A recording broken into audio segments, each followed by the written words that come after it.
Hello ಗೆಳೆಯರಿ, ನಮ್ಮ LOX ಪ್ರಸ್ತುತಪಡಿಸುತ್ತಿರುವ ಕನ್ನಡದಲ್ಲಿ ದೈನಂದಿನ ಸುದ್ದಿ ವಿಶ್ಲೇಷಣೆಗೆ ತಮಗೆಲ್ಲರಿಗೂ ಸ್ವಾಗತ. ಇಂದು ನಾವು ನೋಡಲಿದ್ದೇವೆ ಏಪ್ರಿಲ್ 2, 2026 ದಿ ಹಿಂದೂ ಪತ್ರಿಕೆಯಲ್ಲಿರ್ತಕ್ಕಂಥ ಇಂಪಾರ್ಟೆಂಟ್ ಆರ್ಟಿಕಲ್ಸ್ಗಳನ್ನು. ಚರ್ಚೆಯ ಮೊದಲೇ ಆರ್ಟಿಕಲ್ ಅನ್ನು ತೆಗೆದುಕೊಳ್ಳುವಂಥದ್ದಾದರೆ, exclusion from polls rules in Bengal does not remove voting rights for ever Supreme Court. ಈ ಒಂದು ಇಶ್ಯೂ ನಮಗೆ GS ಪೇಪರ್ 2 ನಲ್ಲಿ ಪಾಲಿಟಿ ಆ್ಯಂಡ್ ಗವರ್ನೆನ್ಸ್ ಸೆಕ್ಷನ್ಗೆ ಸಂಬಂಧಪಟ್ಟಂತೆ, ಅದರಲ್ಲೂ ಎಲೆಕ್ಟೋರಲ್ ಪ್ರೊಸೆಸ್ನ ಆಧಾರದ ಮೇಲೆ ಕನೆಕ್ಟ್ ಮಾಡುವಂಥದ್ದು. ಆರ್ಟಿಕಲ್ನ ಒಂದು ಕಂಟೆಕ್ಸ್ಟ್ ಯಾವ ರೀತಿಯಾಗಿದೆ, ಸ್ಪೆಷಲ್ ಇಂಟೆನ್ಸಿವ್ ರಿವಿಷನ್ಗೆ ಸಂಬಂಧಿಸಿದಂತೆ ಸುಪ್ರೀಂ ಕೋರ್ಟ್ ಒಂದು ಹೇಳಿಕೆಯನ್ನು ಕೊಡ್ತಾ ಇದೆ. ವೆಸ್ಟ್ ಬೆಂಗಾಲ್ದಲ್ಲಿ ವೋಟರ್ಸ್ಗಳು ರಿಮೂವ್ ಮಾಡ್ತಾ ಇದ್ದಾರಲ್ಲ, ಸೊ ಈ ಒಂದು ಎಲೆಕ್ಟೋರಲ್ ರೋಲಿಂದ ರಿಮೂವ್ ಆಗಿರ್ತಕ್ಕಂಥ ಆಸ್ಪೆಕ್ಟನ್ನು ಕನೆಕ್ಟ್ ಮಾಡೋದಾದರೆ ಪರ್ಮನೆಂಟ್ ಆಗಿ ಒಂದು ವೋಟಿಂಗ್ ರೈಟ್ ಹೋಗ್ತಾ ಇಲ್ಲ ಅನ್ನುವಂಥ ಹೇಳಿಕೆಯನ್ನು ಸುಪ್ರೀಂ ಕೋರ್ಟ್ ಕೊಡ್ತಾ ಇದೆ. ಸೊ ಸರ್ವೋಚ್ಚ ನ್ಯಾಯಾಲಯದ ಕನ್ಸರ್ನ್ ಇಷ್ಟೇ, ವೋಟಿಂಗ್ ರೈಟ್ಸನ್ನು ಕಂಪ್ಲೀಟ್ ಆಗಿ ವಾಶ್ ಅವೇ ಮಾಡಲಿಕ್ಕೆ ಆಗೋದಿಲ್ಲ, ಇದನ್ನು ರೀಕ್ಲೇಮ್ ಮಾಡಲಿಕ್ಕೆ ಸಾಧ್ಯತೆ ಇದೆ. ಅಗೇನ್ ಒಂದು ಜುಡಿಷಿಯರಿ ಪ್ರೊಸೆಸ್ನ ಮುಖಾಂತರ ರೀಕ್ಲೇಮ್ ಮಾಡಲಿಕ್ಕೆ ಅಲೌ ಮಾಡ್ತಾ ಇರುವಂಥದ್ದು. ಡ್ಯೂ ಪ್ರೊಸೆಸನ್ನು ನಾವಿಲ್ಲಿ ಫಾಲೋ ಮಾಡಬೇಕಾಗುತ್ತೆ. ಒಂದು ಅಪೀಲಿಂಗ್ ಮೆಕ್ಯಾನಿಸಮ್ನ ಮುಖಾಂತರ ನಾವು ಪ್ರಾಪರಾಗಿ ವೋಟಿಂಗ್ ರೈಟ್ಸನ್ನು ರೀಸ್ಟೋರ್ ಮಾಡಲಿಕ್ಕೆ ಸಾಧ್ಯತೆ ಇದೆ ಅಂತ ಹೇಳ್ಬೋದು. ಸೊ ಈ ಒಂದು ಹಂತದಲ್ಲಿ ಎಲೆಕ್ಷನ್ ಕಮಿಷನ್ ಆಫ್ ಇಂಡಿಯಾ ಟ್ರಿಬ್ಯುನಲ್ಸ್ಗಳನ್ನು ಸೆಟಪ್ ಮಾಡಿದೆ. ಏನೇ ಕಂಪ್ಲೇಂಟ್ ಇದ್ದರೂ ಕೂಡ ಹಿಯರ್ ಮಾಡಲಿಕ್ಕಂತಲೇ ಒಂದು ಟ್ರಿಬ್ಯುನಲ್ಸನ್ನು ಕಾಣ್ಬೋದು. ಇದರಿಂದ ಒಂದು ಟ್ರಾನ್ಸ್ಪರೆನ್ಸಿಯನ್ನು ಎನ್ಶೋರ್ ಮಾಡ್ದಂಗೆ ಆಗುತ್ತೆ. ಯಾವ ರೀತಿಯಾಗಿ ಒಂದು ಡಿಲೀಷನ್ ಮಾಡಿದ್ದಾರೆ ಅನ್ನುವಂಥ ರೀಸನ್ಸನ್ನು ಸಹ ಕ್ಲಿಯರ್ ಆಗಿ ವೋಟರ್ಸ್ಗಳಿಗೆ ಕೊಡುವಂಥ ಒಂದು ಅವಕಾಶವನ್ನು ಮೆನ್ಷನ್ ಮಾಡಿದ್ದಾರೆ. ಇದರಿಂದಾಗಿ ಇನ್ಜಸ್ಟಿಸ್ನ ವಿರುದ್ಧ ನ್ಯಾಯಾಂಗ ವ್ಯವಸ್ಥೆ ಹೋರಾಟವನ್ನು ಮಾಡ್ತಾ ಇದೆ ಅಂತಲೇ ಹೇಳ್ಬೋದು. ಇವಾಗ ಒಂದು ಇನ್ಕಂಪ್ಲೀಟ್ ಪ್ರೊಸೆಸನ್ನು ನಾವು ಕಾಣಬಾರ್ದಲ್ವಾ. ಎಲೆಕ್ಷನ್ ಅಂತ ಬಂದಾಗ ಫ್ರೀ ಆ್ಯಂಡ್ ಫೇರ್ ಎಲೆಕ್ಷನನ್ನು ಕಂಡಕ್ಟ್ ಮಾಡಬೇಕಾಗಿರುವಂಥದ್ದು. ಅದರಲ್ಲೂ ಸ್ಪೆಷಲ್ ಇಂಟೆನ್ಸಿವ್ ರಿವಿಷನ್ ನಡಿನಲ್ಲಿ ಸಾಕಷ್ಟು ವೋಟರ್ಸ್ಗಳನ್ನು ಡಿಲೀಟ್ ಮಾಡಿದ್ದಾರೆ ಅಂತ ನೋಡ್ತೇವೆ. ಅದರಲ್ಲೂ ಡುಪ್ಲಿಕೇಟ್ ಆಗಿರ್ತಕ್ಕಂಥ ವೋಟರ್ಸ್ಗಳಾಗಿರ್ಬೋದು, ಫೇಕ್ ವೋಟರ್ಸ್ಗಳನ್ನು ರಿಮೂವ್ ಮಾಡ್ತಾ ಇರುವಂಥ ಸ್ಥಿತಿಗತಿಗಳನ್ನು ನೋಡ್ತಾ ಇದ್ದೇವೆ. ಆದರೂ ಕೂಡ ಒಂದು ಅಕ್ಯುರಸಿಯನ್ನು ಇಲ್ಲಿ ಮೆನ್ಷನ್ ಮಾಡಬೇಕು. ಯಾಕೆ ಡಿಲೀಷನ್ನ ಮಾಡಿದ್ದಾರೆ ಅನ್ನುವಂಥ ಒಂದು ಕಾರಣವನ್ನು ಒದಗಿಸಬೇಕು. ಒಂದು ವೇಳೆ ಅವರು ಸರಿಯಾದಂಥ ಡಾಕ್ಯುಮೆಂಟೇಷನನ್ನು ಹೊಂದಿದ್ರೆ ಅವರ ಒಂದು ವೋಟಿಂಗ್ ರೈಟ್ಸನ್ನು ರೀಸ್ಟೋರ್ ಮಾಡಬೇಕು ಅನ್ನುವಂಥ ಒಂದು ಕನ್ಸರ್ನನ್ನು ಕಾಣ್ತಾ ಇದ್ದೇವೆ. ನಿಯರ್ಲಿ 45% ಎಕ್ಸ್ಕ್ಲೂಷನನ್ನು ಮಾಡಿರೋದಾಗಿ ಕಾಣ್ತಾ ಇದ್ದೇವೆ. ಹಾಗಾಗಿ ಜೆನ್ಯೂನ್ ವೋಟರ್ಸ್ಗಳು ಸಹ ರಾಂಗ್ ಆಗಿ ರಿಮೂವ್ ಆಗಿರತಕ್ಕಂತಹ ಸ್ಥಿತಿಗತಿಗಳನ್ನು ನೋಡ್ತಾ ಇದ್ದೇವೆ. ಇಲ್ಲಿ ರೈಟ್ ಟು ವೋಟ್ ಅನ್ನುವಂಥ ಆಸ್ಪೆಕ್ಟನ್ನು ಕಾಣ್ತೇವೆ. ಎಕ್ಸಾಮಲ್ಲಿ ರೈಟ್ ಟು ವೋಟ್ ಅನ್ನುವಂಥದ್ದು ಫಂಡಮೆಂಟಲ್ ರೈಟ್ಸಾ, ಕಾನ್ಸ್ಟಿಟ್ಯೂಷನಲ್ ರೈಟಾ ಅಥವಾ ಸ್ಟ್ಯಾಟ್ಯುಟರಿ ರೈಟಾ ಅಂತ ನಾವು ತಿಳಿದುಕೊಳ್ಬೇಕು. ರೈಟ್ ಟು ವೋಟ್ ಅನ್ನುವಂಥದ್ದು ಫಂಡಮೆಂಟಲ್ ರೈಟ್ ಆಗಿ ಕನ್ಸಿಡರ್ ಮಾಡ್ತಾ ಇಲ್ಲ, ಆದರೆ ಇದೊಂದು ಕಾನ್ಸ್ಟಿಟ್ಯೂಷನಲ್ ರೈಟ್ ಆಗಿದೆ, ಸ್ಟ್ಯಾಟ್ಯುಟರಿ ರೈಟ್ ಆಗಿದೆ ಅಂತ ಹೇಳ್ಬೋದು. As per the representation of people act 1950. ಸಂವಿಧಾನಾತ್ಮಕವಾಗಿ ಆರ್ಟಿಕಲ್ 326 ನಮಗೆ ಇಂಪಾರ್ಟೆಂಟ್. ಏನು ಹೇಳುತ್ತೆ ಆರ್ಟಿಕಲ್ 326? ಅಡಲ್ಟ್ ಸಫ್ರೇಜ್ಗೆ ಸಂಬಂಧಪಟ್ಟಂತೆ ಹೇಳುತ್ತೆ. 18 ಇಯರ್ಸ್ ಮಿನಿಮಮ್ ಇರತಕ್ಕಂಥ ವ್ಯಕ್ತಿ ವೋಟ್ ಮಾಡಲಿಕ್ಕೆ ಎಲಿಜಿಬಲ್ ಇದ್ದಾರೆ. ಪ್ರತಿಯೊಬ್ಬ ನಾಗರಿಕನು 18 ಇಯರ್ಸ್ ಅಥವಾ 18 ಇಯರ್ಸ್ಗಿಂತ ಹೆಚ್ಚು ವಯಸ್ಕ ಇದ್ದರೆ ಅವರು ವೋಟ್ ಮಾಡಲಿಕ್ಕೆ ಎಲಿಜಿಬಿಲಿಟಿನ ಹೊಂದಿರ್ತಾರೆ ಅಂತ. ಒಂದು ವೇಳೆ ಏನಾದರೂ ನಾನ್ ರೆಸಿಡೆನ್ಸ್ ಕಂಡೀಷನ್ ಇದ್ದರೆ ಅಥವಾ ಅನ್ಸೌಂಡ್ ಮೈಂಡ್ ಇದ್ದರೆ, ಕ್ರೈಮಲ್ಲಿ ಇನ್ವಾಲ್ವ್ ಆಗಿದ್ದರೆ ಅವರು ವೋಟ್ ಮಾಡಲಿಕ್ಕೆ ಡಿಸ್ಕ್ವಾಲಿಫೈ ಆಗ್ತಾರೆ ಅನ್ನುವಂಥದ್ದನ್ನು ಕಾಣ್ಬೋದು. ಸಂವಿಧಾನಾತ್ಮಕವಾಗಿ ವೋಟಿಂಗ್ ರೈಟ್ಸ್ನ ಬೇಸಿಸನ್ನು ಕಾಣ್ಬೋದು. ಆರ್ಟಿಕಲ್ 326 ನಡಿಯಲ್ಲಿ ಯಾವ ರೀತಿಯಾಗಿ ವೋಟ್ ಮಾಡಲಿಕ್ಕೆ ಅಲೋ ಮಾಡ್ತಾರೆ ಅಂತ ಹೇಳ್ಬೋದು. ಸ್ಟ್ಯಾಟ್ಯುಟರಿ ಬ್ಯಾಕಿಂಗ್ ಅಂತ ಬಂದಾಗ ರಿಪ್ರೆಸೆಂಟೇಷನ್ ಆಫ್ ಪೀಪಲ್ ಆ್ಯಕ್ಟ್ 1950 ಅಂದ್ವಲ್ಲ, ಇಲ್ಲಿ ಎಲೆಕ್ಟೋರಲ್ ರೋಲ್ನ ಒಂದು ಪ್ರಿಪರೇಷನ್ಗೆ ಸಂಬಂಧಪಟ್ಟಂತೆ ಹೇಳುತ್ತೆ. Again representation of people act 1951 ನಡಿನಲ್ಲಿ ನೋಡಿದಾಗ ಕಂಡಕ್ಟ್ ಆಫ್ ಎಲೆಕ್ಷನ್ಗೆ ಸಂಬಂಧಪಟ್ಟಂತೆ ಹೇಳುತ್ತೆ. ಎಲೆಕ್ಷನ್ನ ಕಂಡಕ್ಟ್ ಮಾಡ್ತಕ್ಕಂಥ ಹಂತದಲ್ಲಿ ಯಾವ ರೀತಿಯಾಗಿ ವೋಟಿಂಗ್ ರೈಟ್ಸನ್ನು ಎನ್ಶೋರ್ ಮಾಡಬೇಕು ಅನ್ನುವಂಥದ್ದನ್ನು ಕಾಣ್ಬೋದು. ಇಲ್ಲಿ ನಿಮಗೆ ಒಂದು ಮಾತು ಕ್ಲಿಯರ್ ಆಗಿರಬೇಕು, ವೋಟಿಂಗ್ ರೈಟನ್ನು ಯಾವುದೇ ರೀತಿಯಾಗಿ ನಾವು ಫಂಡಮೆಂಟಲ್ ರೈಟ್ ಅಂತ ಕನ್ಸಿಡರ್ ಮಾಡ್ತಾ ಇಲ್ಲ, ಆದರೆ ಇದೊಂದು ಸ್ಟ್ಯಾಟ್ಯುಟರಿ ರೈಟ್ ಅಂತ ಅನಿಸ್ಕೊಳ್ಳುತ್ತೆ. ಸಂವಿಧಾನಾತ್ಮಕವಾಗಿರುವಂಥ ಹಕ್ಕಂತೂ ಸಹ ಎಕ್ಸಾಕ್ಟ್ಲಿ ಹೇಳೋಲ್ಲ, ಎಕ್ಸ್ಪ್ಲಿಸಿಟ್ಲಿ ಮೆನ್ಷನ್ ಮಾಡಿರೋದನ್ನು ಕಾಣೋದಿಲ್ಲ when it comes to the enforceable sense. So ಹಾಗಾಗಿ ಇದನ್ನು ನಾವು ಸ್ಟ್ಯಾಟ್ಯುಟರಿ ರೈಟ್ ಅಂತ ಕನ್ಸಿಡರ್ ಮಾಡ್ತೀವಿ. ಆಪ್ಷನ್ ಅಡಿಯಲ್ಲಿ ಸ್ಟ್ಯಾಟ್ಯುಟರಿ ರೈಟ್ ಹಾಗೂ ಕಾನ್ಸ್ಟಿಟ್ಯೂಷನಲ್ ರೈಟ್ ಎರಡೂ ಮೆನ್ಷನ್ ಮಾಡಿರ್ತಕ್ಕಂಥ ಹಂತದಲ್ಲಿ ನೀವು ಸ್ಟ್ಯಾಟ್ಯುಟರಿ ರೈಟನ್ನೇ ಚೂಸ್ ಮಾಡಬೇಕಾಗುತ್ತೆ. ಜನರಲಿ ಆ ರೀತಿಯಂಥ ಆಪ್ಷನ್ಸ್ಗಳನ್ನು ಕೊಟ್ಟಿರೋದಿಲ್ಲ. ಫಂಡಮೆಂಟಲ್ ರೈಟ್ಸ್ ಇರುತ್ತೆ, ಕಾನ್ಸ್ಟಿಟ್ಯೂಷನಲ್ ರೈಟ್ ಆದರೂ ಕೊಟ್ಟಿರ್ತಾರೆ ಅಥವಾ ಸ್ಟ್ಯಾಟ್ಯುಟರಿ ರೈಟ್ ಎರಡರಲ್ಲಿ ಒಂದನ್ನು ಮೆನ್ಷನ್ ಮಾಡಿರ್ತಾರೆ. ಇಲ್ಲಿ ಸ್ಟ್ಯಾಟ್ಯುಟರಿ ರೈಟ್ ಅಂತ ನೀವು ಚೂಸ್ ಮಾಡಬೇಕಾಗುತ್ತೆ. ಒಂದು ವೇಳೆ ನಿಮಗೆ right to know about the candidates ಅಂತ ಮೆನ್ಷನ್ ಮಾಡಿದರೆ ಏನು ಮಾಡ್ತೀರಾ? ಇವಾಗ ಯಾವುದೇ ಒಬ್ಬ ವ್ಯಕ್ತಿ ಎಲೆಕ್ಷನ್ ಪ್ರೊಸೆಸ್ ನಡಿನಲ್ಲಿ ಆ್ಯಸ್ ಅ ಪಾರ್ಟಿಸಿಪೆಂಟ್ ಇದ್ದಾರೆ ಅಂತಂದರೆ ಅವ್ರ ಬಗ್ಗೆ ತಿಳ್ಕೊಳ್ತಕ್ಕಂಥ ಮಾಹಿತಿ ಇದೆ ಅಂತಂದಾಗ ಇದು ಫಂಡಮೆಂಟಲ್ ರೈಟ್ ಆಗುತ್ತಾ ಅನ್ನುವಂಥ ಪ್ರಶ್ನೆಯನ್ನು ಕೇಳಿದಾಗ ಲಿಂಕ್ ಮಾಡ್ತಕ್ಕಂಥ article 19 sub class 1 sub class A ಆಗುತ್ತೆ. ಫ್ರೀಡಮ್ ಆಫ್ ಎಕ್ಸ್ಪ್ರೆಷನ್ಗೆ ಸಂಬಂಧಪಟ್ಟಂತೆ ಕ್ಯಾಂಡಿಡೇಟ್ಗೆ ಸಂಬಂಧಿಸಿದಂತಹ ಮಾಹಿತಿಯನ್ನು ತಿಳಿದುಕೊಳ್ಳುವಂಥ ಹಕ್ಕಿದೆ ಎಲ್ಲರಿಗೂ. ಈ ಒಂದು ಹಂತದಲ್ಲಿ ವೆರಿ ಇಂಪಾರ್ಟೆಂಟ್ ಕೇಸ್ ಅಂತಂದರೆ people's union for civil liberties versus union of India ಕೇಸ್ನಡಿಯಲ್ಲಿ ಕಾಣ್ಬೋದು. 2003 ಒಂದು ಕೇಸ್ನಡಿಯಲ್ಲಿ ಎಲೆಕ್ಷನ್ ಕ್ಯಾಂಡಿಡೇಟ್ಗೆ ಸಂಬಂಧಪಟ್ಟಂತೆ ಮಾಹಿತಿಯನ್ನು ತಿಳ್ಕೊಳ್ತಕ್ಕಂಥ ಹಕ್ಕನ್ನು ವೋಟರ್ಸ್ಗಳಿಗೆ ಒದಗಿಸ್ತಾ ಇರತಕ್ಕಂಥ ಕೇಸ್ ಅಂತ ಹೇಳ್ಬೋದು. ವೋಟರ್ಸ್ಗೆ ಒಂದು ರೈಟ್ ಟು ನೋ ಅನ್ನುವಂಥ ಆಪ್ಷನನ್ನು ಕೊಡ್ತಾ ಇದೆ. ಕ್ಯಾಂಡಿಡೇಟ್ಸ್ಗೆ ಸಂಬಂಧಿಸಿದಂತೆ ಕ್ರಿಮಿನಲ್ ಬ್ಯಾಕ್ಗ್ರೌಂಡ್ ಯಾವ ರೀತಿಯಾಗಿದೆ, ಅಸೆಟ್ಸ್ಗಳು ಯಾವ ರೀತಿಯಾಗಿದೆ, ಲಯಾಬಿಲಿಟೀಸ್ಗಳು ಯಾವ ರೀತಿಯಾಗಿದೆ, ಎಜುಕೇಷನ್ ಕ್ವಾಲಿಫಿಕೇಷನ್ ಯಾವ ರೀತಿಯಾಗಿದೆ ಅನ್ನುವಂಥ ತಿಳ್ಕೊಳ್ತಕ್ಕಂಥ ಹಕ್ಕನ್ನು ಇದು ಕೊಡ್ತಾ ಇದೆ. ಸೊ ಇಲ್ಲಿ ಇನ್ಫಾರ್ಮ್ಡ್ ವೋಟಿಂಗನ್ನು ಗಮನಿಸ್ಬೋದು. Informed voting is a part of freedom of expression ಅನ್ನುವಂಥದ್ದಾಗಿನೂ ಕನೆಕ್ಟ್ ಮಾಡ್ಬೋದು. ಇಲ್ಲಿ ನಿಮಗೊಂದು ಸಿಂಪಲ್ ಪ್ರಶ್ನೆಯನ್ನು ಕೇಳುವಂಥದ್ದಾದರೆ, people's union for civil liberties versus union of India 2013 ಕೇಸ್ನಡಿನಲ್ಲಿ ಎಲೆಕ್ಷನ್ ಪ್ರೊಸೆಸ್ಗೆ ಸಂಬಂಧಪಟ್ಟಂಥ ಒಂದು ಇಂಪಾರ್ಟೆಂಟ್ ಅನೌನ್ಸ್ಮೆಂಟನ್ನು ಮಾಡಲಾಗುತ್ತೆ. ಯಾವ ವಿಷಯಕ್ಕೆ ಸಂಬಂಧಪಟ್ಟಂತೆ ಇದೆ ಅನ್ನೋದನ್ನು ಕಮೆಂಟಲ್ಲಿ ಮೆನ್ಷನ್ ಮಾಡಿ, ಬಿಕಾಸ್ ವೆರಿ ಇಂಪಾರ್ಟೆಂಟ್ ಅಂತಲೇ ಹೇಳ್ಬೋದು. ಆಲ್ರೆಡಿ ಪ್ರಿಲಿಮ್ಸಲ್ಲಿ ಕ್ವಶನನ್ನು ಫ್ರೇಮ್ ಮಾಡಿದ್ದಾರೆ. ಇನ್ನು ಮುಂದಿನದಾಗಿ SEZ export units can sell locally at a lower tax rate. ಈ ಒಂದು ಇಶ್ಯೂ ನಮಗೆ GS ಪೇಪರ್ 3 ನಡಿಯಲ್ಲಿ ಎಕನಾಮಿ ಸೆಕ್ಷನ್ಗೆ ಸಂಬಂಧಪಟ್ಟಂತೆ ಗ್ರೋತ್ ಆ್ಯಂಡ್ ಡೆವಲಪ್ಮೆಂಟ್ ಆಸ್ಪೆಕ್ಟ್ನ ಆಧಾರದ ಮೇಲೆ ಟ್ಯಾಕ್ಸೇಷನ್ಗೆ ಸಂಬಂಧಪಟ್ಟಂತೆ ಕನೆಕ್ಟ್ ಆಗ್ತಕ್ಕಂಥದ್ದು. ಇಲ್ಲಿ ಸ್ಪೆಷಲ್ ಎಕನಾಮಿಕ್ ಝೋನಲ್ಲಿ ಕೆಲವೊಂದಿಷ್ಟು ರಿಲೀಫನ್ನು ಕೊಡ್ತಾ ಇದ್ದಾರೆ. ಸ್ಪೆಷಲ್ ಎಕನಾಮಿಕ್ ಝೋನ್ಸ್ ಅಂದರೆ ಏನು? ಇದೊಂದು ಎಕ್ಸ್ಪೋರ್ಟ್ ಓರಿಯೆಂಟೆಡ್ ಯೂನಿಟ್ ಅಂತ ನಿಮಗೆಲ್ಲ ಗೊತ್ತಿದೆ ಅಲ್ವಾ. ಎಕ್ಸ್ಪೋರ್ಟ್ ಮಾಡುವಂಥ ಹಂತದಲ್ಲಿ ನಾವು ಗೂಡ್ಸ್ಗಳನ್ನು ಮ್ಯಾನುಫ್ಯಾಕ್ಚರ್ ಮಾಡ್ತಾ ಇರ್ತೀವಲ್ಲ, ಇವುಗಳನ್ನು ನಾವು ಸರಿಯಾದ ಪ್ರಮಾಣದಲ್ಲಿ ತಯಾರಿಕೆ ಮಾಡಬೇಕು.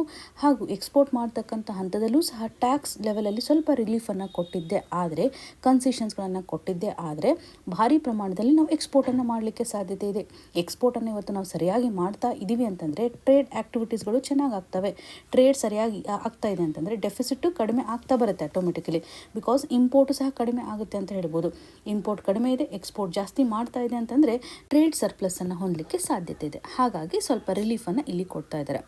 ಸ್ಪೆಷಲ್ ಎಕನಾಮಿಕ್ ಝೋನ್ ಇದೊಂದು ಎಕ್ಸ್ಪೋರ್ಟ್ ಓರಿಯೆಂಟೆಡ್ ಯೂನಿಟ್ ಆಗಿದೆ, ಕ್ಲಿಯರಾಗಿ ಗೊತ್ತಿರಲಿ. ಇವಾಗ ಸ್ಪೆಷಲ್ ಎಕನಾಮಿಕ್ ಝೋನ್ಸಲ್ಲಿ ಮ್ಯಾನುಫ್ಯಾಕ್ಚರ್ ಆಗಿರ್ತಕ್ಕಂಥ ಗೂಡ್ಸ್ಗಳನ್ನು ಡೊಮೆಸ್ಟಿಕ್ ಮಾರ್ಕೆಟಲ್ಲೂ ಸಹ ಸೆಲ್ ಮಾಡ್ಬೋದು ಅಂತ ಸರ್ಕಾರ ಒಂದು ಅನೌನ್ಸ್ಮೆಂಟನ್ನು ಮಾಡಿದೆ. ಬಿಕಾಸ್ ಸಮ್ಟೈಮ್ಸ್ ನಾವು ಸ್ಪೆಷಲ್ ಎಕನಾಮಿಕ್ ಝೋನ್ಸಲ್ಲಿ ಡೆವಲಪ್ ಮಾಡಿರ್ತಕ್ಕಂಥ ಗೂಡ್ಸ್ಗಳು ಸೆಲ್ ಆಗದೇ ಇರುವಂಥ ಸ್ಥಿತಿಗತಿಗಳನ್ನು ಕಾಣ್ಬೋದು. ಇದಕ್ಕೆ ಕಾರಣ ಏನಿರುತ್ತೆ ಅಂದರೆ, ಗ್ಲೋಬಲ್ ಲೆವೆಲಲ್ಲಿ ಕೆಲವೊಂದಿಷ್ಟು ಹಂತದಲ್ಲಿ ಡಿಮ್ಯಾಂಡು ಕಡಿಮೆ ಆಗಿರುತ್ತೆ. ಹಾಗಾಗಿ ಮ್ಯಾನುಫ್ಯಾಕ್ಚರ್ ಮಾಡಿರ್ತಕ್ಕಂಥ ಗೂಡ್ಸ್ಗಳನ್ನು ನಾವು ಹೇಗಾದರೂ ಮಾಡಿ ಸೆಲ್ ಮಾಡಬೇಕಲ್ವಾ. ಸೊ ಬೇಡಿಕೆಯಲ್ಲಿ ಇಲ್ಲಿ ಕಡಿಮೆ ಇದೆ ಅಂತಂದಾಗ ಸ್ಪೆಷಲ್ ಎಕನಾಮಿಕ್ ಝೋನ್ಸ್ಗಳಿಂದ ಎಕ್ಸ್ಪೋರ್ಟ್ ಸರಿಯಾಗಿ ಆಗೋದಿಲ್ಲ. ಈ ಒಂದು ಯೂನಿಟ್ಸ್ಗಳಿಗೆ ತುಂಬ ಇಂಪ್ಯಾಕ್ಟ್ ಆಗೋದನ್ನು ಕಾಣ್ಬೋದು. ಗ್ಲೋಬಲ್ ಲೆವೆಲಲ್ಲಿ ನಡೀತಾ ಇರ್ತಕ್ಕಂಥ ಒಂದು ಟೆನ್ಷನ್ಗಳು ಸಹ ಟ್ರೇಡಲ್ಲಿ ಒಂದು ಬ್ಲಾಕೇಜನ್ನು ಕ್ರಿಯೇಟ್ ಮಾಡ್ತಾ ಇದ್ದಾವೆ ಅಂತ ಹೇಳ್ಬೋದು. ಇಲ್ಲಿ ಶಿಪ್ಪಿಂಗ್ ಕಾಸ್ಟು ಸಹ ಜಾಸ್ತಿ ಆಗ್ತಕ್ಕಂಥ ಹಂತದಲ್ಲಿ ಸರಿಯಾಗಿ ಎಕ್ಸ್ಪೋರ್ಟ್ ಮಾಡದೇ ಇರತಕ್ಕಂಥ ಸ್ಥಿತಿಗತಿಗಳನ್ನು ಕಾಣ್ತಾ ಇದ್ದಾವೆ. ಹಾಗೂ ಒಂದು ವೇಳೆ ಟ್ಯಾರಿಫ್ಗಳನ್ನು ಹೆಚ್ಚಾಗಿ ರಾಷ್ಟ್ರಗಳು ವಿಧಿಸ್ತಾ ಹೋದರೆ ನಾವು ಸರಿಯಾಗಿ ಎಕ್ಸ್ಪೋರ್ಟ್ ಮಾಡದೇ ಇರತಕ್ಕಂಥ ಸ್ಥಿತಿಗತಿಗಳನ್ನು ಕಾಣ್ತೇವೆ. ಬೇರೆ ರಾಷ್ಟ್ರದಲ್ಲಿ ಇವಾಗ ಇಂಪೋರ್ಟ್ ಡ್ಯೂಟಿಯನ್ನು ಎನ್ಹ್ಯಾನ್ಸ್ ಮಾಡ್ತಾ ಇದ್ದಾರೆ ಅಂದರೂ ಕೂಡ ನಾವು ಹೆಚ್ಚು ಎಕ್ಸ್ಪೋರ್ಟನ್ನು ಮಾಡಲಿಕ್ಕೆ ಆಗೋದಿಲ್ಲಲ್ವಾ. ಸೊ ಇದರಿಂದ ಭಾರತದ ಒಂದು ಎಕ್ಸ್ಪೋರ್ಟ್ಗೆ ಹರ್ಟ್ ಆಗುವಂಥ ಸ್ಥಿತಿಗತಿಗಳನ್ನು ಕಾಣ್ತಾ ಇದ್ದೇವೆ. ಇವಾಗ ಡೊಮೆಸ್ಟಿಕ್ ಲೆವೆಲಲ್ಲೂ ಮ್ಯಾನುಫ್ಯಾಕ್ಚರ್ಡ್ ಆಗಿರ್ತಕ್ಕಂಥ ಗೂಡ್ಸ್ಗಳನ್ನು ಸೆಲ್ ಮಾಡಿ ಅನ್ನುವಂಥದ್ದಾಗಿ ಸರ್ಕಾರ ಅನೌನ್ಸ್ ಮಾಡ್ತಾ ಇದೆ ಅಂತ ನಿಮಗೆ ಕ್ಲಿಯರಾಗಿ ಗೊತ್ತಿರಲಿ. ಸ್ಪೆಷಲ್ ಎಕನಾಮಿಕ್ ಝೋನ್ಸ್ಗಳ ಆಧಾರದ ಮೇಲೆ ಕ್ವಶನ್ಸನ್ನು ಕೇಳಿದ್ದಾರೆ. ಸೊ ಇಲ್ಲಿ ಒಂದು ಟ್ಯಾಕ್ಸ್ ಬೆನಿಫಿಟ್ಸನ್ನು ಮ್ಯಾನುಫ್ಯಾಕ್ಚರಿಂಗ್ ಯೂನಿಟ್ಸ್ಗಳು ಪಡೆದುಕೊಳ್ತವೆ. ಹಾಗೂ ರೆಗ್ಯುಲೇಷನ್ ಅಡಿಯಲ್ಲೂ ಸ್ವಲ್ಪ ರಿಲ್ಯಾಕ್ಸೇಷನ್ ಇರೋದನ್ನು ಕಾಣ್ತಾ ಇದ್ದೀವಿ. ಸ್ಪೆಸಿಫಿಕಲಿ ಎಕ್ಸ್ಪೋರ್ಟನ್ನು ಬೂಸ್ಟ್ ಮಾಡ್ತಕ್ಕಂಥ ಹಂತದಲ್ಲಿ ಹಾಗೂ ಇನ್ವೆಸ್ಟ್ಮೆಂಟನ್ನು ಅಟ್ರಾಕ್ಟ್ ಮಾಡ್ತಕ್ಕಂಥ ಹಂತದಲ್ಲಿ ಡಿಸೈನ್ ಮಾಡಿದ್ದಾರೆ ಅಂತ ಹೇಳ್ಬೋದು. ಒಟ್ಟಾರೆಯಾಗಿ ಸ್ಪೆಷಲ್ ಎಕನಾಮಿಕ್ ಝೋನ್ಸ್ನ ಇಂಪಾರ್ಟೆನ್ಸ್ ಏನಿದೆ ಅಂದರೆ, ಇದೊಂದು ರೆವಿನ್ಯೂ ಅಪಾರ್ಚುನಿಟಿಯನ್ನು ಕ್ರಿಯೇಟ್ ಮಾಡ್ತಾ ಇದೆ. ಕೆಪಾಸಿಟಿಯನ್ನು ನಾವು ಬೆಸ್ಟ್ ವೇನಲ್ಲಿ ಯುಟಿಲೈಸ್ ಮಾಡ್ಕೋಬೋದಲ್ವಾ. ಭಾರತದೊಂದು ಆರ್ಥಿಕತೆಗೂ ಸಹ ಕಾಂಟ್ರಿಬ್ಯೂಷನನ್ನು ಮಾಡ್ತಾ ಇದೆ. ಡೊಮೆಸ್ಟಿಕ್ ಲೆವೆಲಲ್ಲೂ ಸಹ ಸಪ್ಲೈನ ಎನ್ಹಾನ್ಸ್ ಮಾಡುತ್ತೆ, ಒಂದು ಡಿಮ್ಯಾಂಡನ್ನು ಕ್ರಿಯೇಟ್ ಮಾಡುತ್ತೆ ಅಂತ ಹೇಳ್ಬೋದು. ಇಂಪೋರ್ಟನ್ನು ರೆಡ್ಯೂಸ್ ಮಾಡುತ್ತೆ ಅನ್ನುವಂಥದ್ದಾಗಿರ್ಬೋದು. ಹಾಗೂ ಸಮ್ಟೈಮ್ಸ್ ಲೋವರ್ ಪ್ರೈಸ್ ನಡಿಯಲ್ಲೂ ಸಹ ಗೂಡ್ಸ್ ಅವೈಲೇಬಲ್ ಇರುವಂತೆ ಮಾಡುತ್ತೆ. ಕನ್ಸ್ಯೂಮರ್ಸ್ಗಳಿಗೂ ಸಹ ಒಂದು ಬೆನಿಫಿಟನ್ನು ತೆಗೆದುಕೊಂಡು ಬರುತ್ತೆ ಅಂತ ಹೇಳ್ಬೋದು ಅಲ್ವಾ. ಸರ್ಕಾರ ಕಾಲಕ್ಕೆ ಸ್ಪೆಷಲ್ ಎಕನಾಮಿಕ್ ಝೋನ್ಸ್ಗಳನ್ನು ಹೆಚ್ಚು ಪಾಪ್ಯುಲರೈಸ್ ಮಾಡುವಂಥ ಹಂತದಲ್ಲಿ, ಅದರ ಒಂದು ಬೆನಿಫಿಟನ್ನು ಪಡೆದುಕೊಳ್ಳುವಂಥ ಹಂತದಲ್ಲಿ ಯೋಜನೆಗಳನ್ನು ತೆಗೆದುಕೊಂಡು ಬರ್ತಾ ಇರೋದಾಗಿ ಗಮನಿಸ್ಬೋದು. ಅದರಲ್ಲೂ ಸ್ಪೆಷಲ್ ಎಕನಾಮಿಕ್ ಝೋನು ಸ್ಟಾರ್ಟ್ ಆಗಿರುವಂಥದ್ದು 2005 ಆ್ಯಕ್ಟ್ನ ಮುಖಾಂತರ ಅಂತ ಗಮನಿಸ್ಬೋದು. ಸೊ ಇಲ್ಲಿ ಸ್ಪೆಷಲ್ ಎಕನಾಮಿಕ್ ಝೋನ್ಸ್ಗೆ ಸಂಬಂಧಪಟ್ಟಂಥ ಒಂದು ಟ್ಯಾಕ್ಸ್ ಎಕ್ಸಂಪ್ಷನ್ ಆಗಿರ್ಬೋದು, ಡ್ಯೂಟಿ ಫ್ರೀ ಆಗಿರ್ತಕ್ಕಂಥ ಒಂದು ಇಂಪೋರ್ಟ್ಸ್ಗಳಾಗಿರ್ಬೋದು, ಸಿಂಗಲ್ ವಿಂಡೋ ಕ್ಲಿಯರೆನ್ಸನ್ನು ಸಹ ಇಲ್ಲಿ ಒದಗಿಸ್ತಾರೆ. ಸೊ ಇದರಿಂದ ಒಂದು ಎಕ್ಸ್ಪೋರ್ಟನ್ನು ಪ್ರಮೋಟ್ ಮಾಡ್ಬೋದು, ಇನ್ವೆಸ್ಟ್ಮೆಂಟ್ ಆಗಿರ್ಬೋದು, ಜೊತೆಗೆ ಎಂಪ್ಲಾಯ್ಮೆಂಟ್ ಅಪಾರ್ಚುನಿಟಿಯನ್ನು ಸಹ ಪ್ರೊವೈಡ್ ಮಾಡುವಂಥದ್ದು. ಅಗೇನ್ 2006ರಲ್ಲಿ ಸ್ಪೆಷಲ್ ಎಕನಾಮಿಕ್ ಝೋನ್ಸ್ಗೆ ಸಂಬಂಧಪಟ್ಟಂಥ ರೂಲ್ಸ್ಗಳನ್ನು ಜಾರಿಗೆ ತೆಗೆದುಕೊಂಡು ಬರ್ತಾರೆ. ಸ್ಪೆಷಲ್ ಎಕನಾಮಿಕ್ ಝೋನ್ಸ್ಗಳನ್ನು ಯಾವ ರೀತಿಯಾಗಿ ಸೆಟಪ್ ಮಾಡಬೇಕು ಅನ್ನುವಂಥದ್ದಾಗಿರ್ಬೋದು, ಅಪ್ರೂವಲ್ ಪ್ರೊಸೆಸ್ಗೆ ಸಂಬಂಧಪಟ್ಟಂತೆ ಎಲ್ಲ ಒಂದು ರೂಲ್ಸನ್ನು ತೆಗೆದುಕೊಂಡು ಬರ್ತಾರೆ. ಇಲ್ಲಿ ಒಂದು ಇಂಪಾರ್ಟೆಂಟ್ ಕನ್ಸರ್ನ್ ಏನಂತಂದರೆ, ಇವಾಗ ನಾವು ಎಕ್ಸ್ಪೋರ್ಟ್ ಜಾಸ್ತಿ ಆಗಬೇಕು ಅನ್ನುವಂಥ ನಿಟ್ಟಿನಲ್ಲಿ ಟ್ಯಾಕ್ಸ್ನಲ್ಲಿ ರಿಲೀಫ್ ಕೊಡ್ತಾ ಹೋಗ್ತಾ ಇದ್ದೇವೆ, ಸಬ್ಸಿಡೀಸ್ಗಳನ್ನು ಕೊಡ್ತಾ ಹೋಗ್ತಾ ಇದ್ದೇವೆ ಅಂತಂದರೆ ಇದು ನಿಜವಾಗ್ಲೂ ಗ್ಲೋಬಲ್ ಲೆವೆಲಲ್ಲಿ ನಡೀತಾ ಇರತಕ್ಕಂಥ ಟ್ರೇಡ್ ನಡೆಯಲ್ಲಿ ಒಂದು ಫೇರ್ನೆಸ್ಸನ್ನು ಕ್ರಿಯೇಟ್ ಮಾಡುತ್ತಾ ಅನ್ನುವಂಥ ಒಂದು ಪ್ರಶ್ನೆ ಉದ್ಭವ ಆಗುತ್ತೆ ಅಲ್ವಾ. ಇವಾಗ ನಾವು ಸಬ್ಸಿಡಿಯನ್ನು ಕೊಡ್ತಾ ಇದ್ದೀವಿ ಅಂತಂದರೆ ಕಡಿಮೆ ಪ್ರಮಾಣದಲ್ಲಿ ಒಂದು ಗೂಡನ್ನು ಮ್ಯಾನುಫ್ಯಾಕ್ಚರ್ ಮಾಡಲಿಕ್ಕೆ ಸಾಧ್ಯತೆ ಇದೆ. ಕಡಿಮೆ ಬೆಲೆಯಲ್ಲಿ ಒಂದು ಗೂಡ್ ಅವೈಲೇಬಲ್ ಇದೆ ಅಂತಂದರೆ ಸಾಕಷ್ಟು ಕಂಟ್ರೀಸಲ್ಲಿರ್ತಕ್ಕಂಥ ಕನ್ಸ್ಯೂಮರ್ಸ್ಗಳು ನಮ್ಮ ಗೂಡನ್ನು ಪರ್ಚೇಸ್ ಮಾಡಲಿಕ್ಕೆ ಮುಂದಾಗುತ್ತೆ. ಆದರೆ ಆ ಒಂದು ರಾಷ್ಟ್ರದಲ್ಲಿರುವಂಥ ಮ್ಯಾನುಫ್ಯಾಕ್ಚರ್ ಗೂಡ್ಸ್ಗೆ ಸರಿಯಾದಂಥ ಒಂದು ಬೆಲೆ ಸಿಕ್ಕುತ್ತಾ? ಬಿಕಾಸ್ ಇಲ್ಲಿ ಗ್ಲೋಬಲ್ ಲೆವೆಲಲ್ಲಿ ಒಂದು ಕಾಂಪಿಟೇಟಿವ್ನೆಸ್ಸನ್ನು ಕ್ರಿಯೇಟ್ ಮಾಡುತ್ತೆ. ಫಾರ್ ಎಕ್ಸಾಂಪಲ್, ಚೈನಾದಲ್ಲಿ ಮ್ಯಾನುಫ್ಯಾಕ್ಚರಿಂಗ್ ಆಗ್ತಾ ಇರುವಂಥ ಗೂಡ್ಸ್ಗಳು ತುಂಬ ಕಡಿಮೆ ಬೆಲೆಯಲ್ಲಿ ಮ್ಯಾನುಫ್ಯಾಕ್ಚರ್ ಆಗ್ತಾ ಇದ್ದರೆ ನಮ್ಮ ದೇಶದಲ್ಲಿ ಬಂದುಬಿಟ್ಟು ನಮ್ಮ ಡೊಮೆಸ್ಟಿಕ್ ಗೂಡ್ಸ್ಗಳ ಮೇಲೆ ಇಂಪ್ಯಾಕ್ಟನ್ನು ಕ್ರಿಯೇಟ್ ಮಾಡ್ತಾ ಇದ್ದರೆ ಸರ್ಕಾರ ಏನು ಮಾಡುತ್ತೆ? ಈ ಒಂದು ಸ್ಥಿತಿಗತಿ ನಡೆಯಲ್ಲಿ ಒಂದು ಆ್ಯಂಟಿ ಡಂಪಿಂಗ್ ಡ್ಯೂಟಿಯನ್ನು ಹಾಕುತ್ತೆ. ನಮ್ಮ ದೇಶದಲ್ಲಿ ಬಂದು ನೀವು ಡಂಪನ್ನು ಮಾಡಬೇಡಿ ಅಂತ. So very important. Anti dumping ಡ್ಯೂಟಿಯನ್ನು ಹಾಕುತ್ತೆ ಅಂದರೆ ಒಂದು ಫೇರ್ನೆಸ್ಸನ್ನು ತರುವಂಥ ಹಂತದಲ್ಲಿ WTO ನಡೆಯಲ್ಲಿ ಒಂದು ರಿಲೀಫ್ ಇದೆ ಅಂತ ಹೇಳ್ಬೋದು. ಗ್ಲೋಬಲ್ ಲೆವೆಲಲ್ಲಿ ಒಂದು ಫೇರ್ ಆಗಿರತಕ್ಕಂಥ ಟ್ರೇಡನ್ನು ಎನ್ಶೋರ್ ಮಾಡಬೇಕು ಅನ್ನುವಂಥ ಹಂತದಲ್ಲಿ. ಹಾಗಾಗಿ ಕೆಲವೊಂದಿಷ್ಟು ರಾಷ್ಟ್ರಗಳು ತುಂಬ ಅಲಿಗೇಷನ್ಸನ್ನು ಹಾಕುವಂಥ ಹಂತದಲ್ಲಿ ಸರ್ಕಾರ ಒಂದು ಲಾಜಿಕನ್ನು ಇಲ್ಲಿ ತೆಗೆದುಕೊಂಡು ಬರುತ್ತೆ. ವೆರಿ ಇಂಪಾರ್ಟೆಂಟ್ ಸ್ಕೀಮ್ ಅಂತಂದರೆ remission of duties and taxes on exported product ಅಂತ. ಇಲ್ಲಿ ಸರ್ಕಾರ ಈ ಎಕ್ಸ್ಪೋರ್ಟ್ ಮಾಡೋರಿಗೆ ಒಂದು ಬಿಗ್ಗೆಸ್ಟ್ ರಿಲೀಫನ್ನು ತೆಗೆದುಕೊಂಡು ಬರುತ್ತೆ. ನಾವು ಡೈರೆಕ್ಟಾಗಿ ಸಬ್ಸಿಡೀಸನ್ನು ಪ್ರೊವೈಡ್ ಮಾಡೋದಿಲ್ಲ, ಆದರೆ ಎಕ್ಸ್ಪೋರ್ಟ್ ಮಾಡಿರ್ತಕ್ಕಂಥ ಗೂಡ್ಸ್ಗಳಿಗೆ ಸಂಬಂಧಪಟ್ಟಂತೆ ಒಂದು ಹಿಡನ್ ಟ್ಯಾಕ್ಸಸ್ ಇರುತ್ತಲ್ಲ, ಆ ಒಂದು ಟ್ಯಾಕ್ಸಸ್ ನಡಿನಲ್ಲಿ ರೀಫಂಡನ್ನು ಮಾಡ್ತೇವೆ. ಇಂಡೈರೆಕ್ಟಾಗಿ ಸರ್ಕಾರ ಇಲ್ಲಿ ಸಪೋರ್ಟ್ ಮಾಡಿರೋದನ್ನಾಗಿ ಗಮನಿಸ್ಬೋದು. ಸ್ಪೆಷಲ್ ಎಕನಾಮಿಕ್ ಝೋನಲ್ಲಿ ಮ್ಯಾನುಫ್ಯಾಕ್ಚರ್ ಆಗ್ತಕ್ಕಂಥ ಗೂಡ್ಸ್ ಇರ್ಬೋದು, ಅಥವಾ ನಾನ್ ಸ್ಪೆಷಲ್ ಎಕನಾಮಿಕ್ ಝೋನಲ್ಲಿ ಮ್ಯಾನುಫ್ಯಾಕ್ಚರಿಂಗ್ ಆಗ್ತಕ್ಕಂಥ ಗೂಡ್ಸ್ಗಳಿರ್ಬೋದು. ಅದರಲ್ಲೂ ಎಕ್ಸ್ಪೋರ್ಟ್ಗೆ ಸಂಬಂಧಪಟ್ಟಂತೆ ನಾವು ಕಾಣ್ಬೋದು. ಯಾವ ಎಕ್ಸ್ಪೋರ್ಟಿಂಗ್ ಗೂಡ್ಸ್ ಇರ್ತಲ್ಲ ಅದರ ಮೇಲೆ ಒಂದು ಹಿಡನ್ ಟ್ಯಾಕ್ಸಸ್ ಇದ್ದರೆ ಅವುಗಳನ್ನು ರೀಫಂಡ್ ಮಾಡಲಿಕ್ಕೆ ಸರ್ಕಾರ remission of duties and taxes on exported product ನಡಿನಲ್ಲಿ ಬದಲಾವಣೆಯನ್ನು ಮಾಡ್ತಾರೆ. ಇದರಿಂದ ಗ್ಲೋಬಲ್ ಲೆವೆಲಲ್ಲೂ ಸಹ ಒಂದು ಫೇರ್ ಆಗಿರ್ತಕ್ಕಂಥ ಟ್ರೇಡನ್ನು ಎನ್ಶೋರ್ ಮಾಡಲಿಕ್ಕೆ ಭಾರತದ ಒಂದು ಎಫರ್ಟನ್ನು ಕಾಣ್ಬೋದು. ರೈಟ್, ಎಲ್ಲ ಹಂತದಲ್ಲೂ ಮ್ಯಾನುಫ್ಯಾಕ್ಚರಿಂಗನ್ನು ಬೂಸ್ಟ್ ಮಾಡಲಿಕ್ಕೆ ಸರ್ಕಾರ ಇನ್ಕ್ರಿಮೆಂಟಲ್ ಪ್ರೊಡಕ್ಷನ್ನ ಆಧಾರದ ಮೇಲೆ ಇನ್ಸೆಂಟಿವ್ಸ್ಗಳನ್ನು ಪ್ರೊವೈಡ್ ಮಾಡುತ್ತೆ. ಪ್ರೊಡಕ್ಷನ್ ಲಿಂಕ್ಡ್ ಇನ್ಸೆಂಟಿವ್ ಸ್ಕೀಮ್ ನಡೆಯಲ್ಲಿ ಇದರಲ್ಲೂ ಕೂಡ ಸ್ಪೆಷಲ್ ಎಕನಾಮಿಕ್ ಝೋನ್ಸ್ಗಳನ್ನು ಎನ್ಕರೇಜ್ ಮಾಡೋದಾಗಿ ಗಮನಿಸ್ಬೋದು. 2023ರ ಫಾರಿನ್ ಟ್ರೇಡ್ ಪಾಲಿಸಿ ನಡಿನಲ್ಲೂ ಸರ್ಕಾರ ಒಂದು ಎಕ್ಸ್ಪೋರ್ಟ್ ಇಂಪೋರ್ಟ್ ಫ್ರೇಮ್ವರ್ಕನ್ನು ತೆಗೆದುಕೊಳ್ಳೋದ್ರ ಮುಖಾಂತರ, ಅದರಲ್ಲೂ ಸ್ಪೆಷಲ್ ಎಕನಾಮಿಕ್ ಝೋನ್ಸನ್ನು ಫೋಕಸ್ ಮಾಡೋದ್ರ ಮುಖಾಂತರ ಎಕ್ಸ್ಪೋರ್ಟ್ ಪ್ರಮೋಷನ್ ಮಾಡೋದಾಗಲಿ, ಏಸ್ ಆಫ್ ಡೂಯಿಂಗ್ ಬಿಸ್ನೆಸ್ಗೆ ಸಂಬಂಧಪಟ್ಟಂತೆ ಒಂದು ಸಪೋರ್ಟನ್ನು ಮಾಡೋದಾಗಲಿ ಗಮನಿಸ್ಬೋದು. ಆ್ಯಂಡ್ ನಾವು ಸ್ಪೆಷಲ್ ಎಕನಾಮಿಕ್ ಝೋನನ್ನು ಡೊಮೆಸ್ಟಿಕ್ ಮಾರ್ಕೆಟ್ಗೆ ಲಿಂಕ್ ಮಾಡ್ತಾ ಇದ್ದಾರೆ. ಇದರಿಂದ ಸ್ಪೆಷಲ್ ಎಕನಾಮಿಕ್ ಝೋನ್ ಡೊಮೆಸ್ಟಿಕ್ ಸೇಲ್ಸನ್ನು ಎನ್ಶೋರ್ ಮಾಡಬೇಕು ಆ್ಯಂಡ್ ಎಕ್ಸ್ಪೋರ್ಟನ್ನು ಸಹ ಎನ್ಶೋರ್ ಮಾಡಬೇಕಾಗುತ್ತೆ. ಈ ಮೊದಲು ಇರುವಂಥ ಸ್ಪೆಷಲ್ ಎಕನಾಮಿಕ್ ಝೋನ್ ಆ್ಯಕ್ಟನ್ನು ರಿಪ್ಲೇಸ್ಮೆಂಟ್ ಮಾಡೋದ್ರ ಮುಖಾಂತರ ಹೊಸದಾಗಿರುವಂಥ ಬಿಲ್ಲನ್ನು ಇಂಟ್ರೊಡ್ಯೂಸ್ ಮಾಡ್ತಾ ಇದ್ದಾರೆ. Development of enterprise and service hubs bill, very important for upcoming exam. ಇನ್ನು ಮುಂದಿನದಾಗಿ centre puts of FCRA bill as protests erupt in Lok Sabha. ಈ ಒಂದು ಇಶ್ಯೂ ನಮಗೆ GS paper 2 ನಡೆಯಲ್ಲಿ polity and governance ಸೆಕ್ಷನ್ಗೆ ಸಂಬಂಧಪಟ್ಟಂತೆ ಕನೆಕ್ಟ್ ಆಗುವಂಥದ್ದು. ಸರ್ಕಾರ ಫಾರಿನ್ ಕಾಂಟ್ರಿಬ್ಯೂಷನ್ ಆ್ಯಕ್ಟ್ನಲ್ಲಿ ತಿದ್ದುಪಡಿಯನ್ನು ಮಾಡಬೇಕು ಅಂತ ಮುಂದಾಗ್ತಾ ಇರುವಂಥದ್ದನ್ನು ಕಾಣ್ತಾ ಇದ್ವಿ.